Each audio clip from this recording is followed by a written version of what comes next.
کارغه یو ټوټه پنیر وتښتاوه او د ونې په څانګه کېناست. ګیدړه چې تر ونې لاندې تېرېدله د پوڅې بوی ورغی. خامه تمه ور پیدا شوه.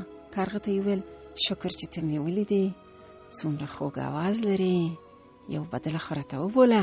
کارغه پوڅه خپل څنګ ته په څانګه کېښودله. ګیدړې ته یې وویل دا د مکر خبرې پرېږده، خو زه وږی نه یم، یو څه پوڅه به درکړم. ګیدړې وویل کور دې ودان چې یو څه پوڅه راکوي، ډېره وږې یم، ولې باور ولره چې اواز دې ډېر ښه راباندې لګېږي، په غږ دې مینه یم.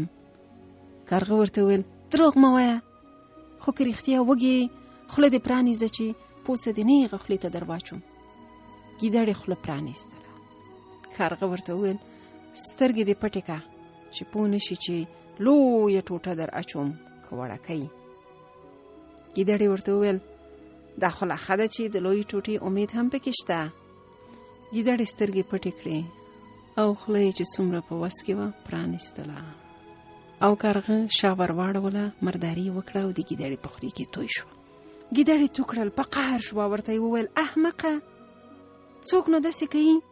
کارغه ورته وویل څوک چې د ښه او بد اواز په فرق نه پوهیږي، د پوڅې او مردارۍ فرق دې هم نه کوي.